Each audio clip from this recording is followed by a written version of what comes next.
Marine Le Pen veut réserver la préférence nationale aux citoyens français. C'est-à-dire qu'elle veut exclure tous les étrangers, même qui travaillent de façon régulière dans notre pays, de tout ce qui est les prestations sociales. Est-ce que ça concerne un certain type d'étrangers, tous les étrangers, y compris les étrangers européens? Et tous les étrangers, madame. C'est-à-dire allemands, italiens. Mais je vais vous expliquer. Expliquez-moi comment vous faites la différence, en fait. Parce que nous vivons dans un pays aujourd'hui qui a 5 millions de chômeurs et 10 millions de pauvres. Et que la France ne peut pas être le guichet social de la terre entière. Elle est aujourd'hui devenue le guichet social d'une grande partie de l'Afrique. Et c'est vrai qu'il y a des gens qui viennent dans notre pays aujourd'hui pour bénéficier d'un certain nombre de prestations sociales.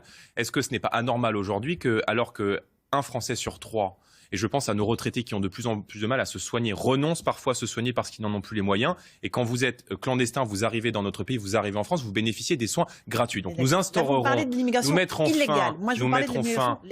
mettrons fin à cette injustice qui concerne l'immigration illégale. Et concernant l'immigration légale, eh bien nous dirons aux étrangers qui viennent dans notre pays, si vous voulez venir en France, il faudra subvenir à vos besoins. Parce que nous ne pouvons pas prendre en charge l'ensemble des personnes qui viennent dans notre pays. Donc un étranger qui, si au bout d'un an, n'est pas capable de travailler, qui paye des impôts, il est exclu de la solidarité. Si un étranger qui vient dans notre pays, au bout d'un an, n'est pas capable de subvenir à ses besoins, n'est pas capable d'obtenir un contrat de travail, eh bien, il devra rentrer chez lui.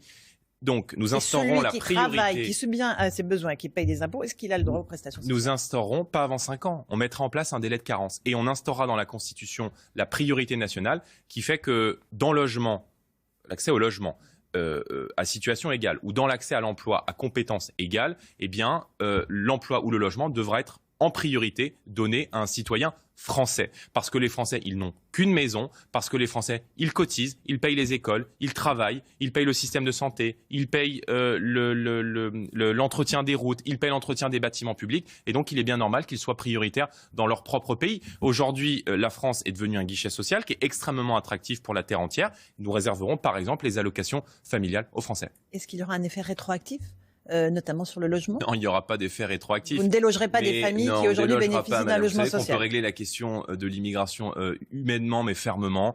Marine Le Pen n'est pas une machine à buzz, elle a travaillé toutes ces questions. Il y a un référendum qui est écrit, qui sera proposé sur l'immigration pour trancher l'ensemble de ces questions et qui sera soumis aux Français. On ne leur a jamais demandé leur avis sur cette politique migratoire, mais c'est vrai qu'on peut déplorer que 31% de ceux qui aujourd'hui, d'après l'INSEE, occupent un logement social soient des immigrés. Ça pose problème parce que le logement social, il est une aide sociale et il est bien normal qu'il aille en priorité à ceux qui le cotisent, qui le payent.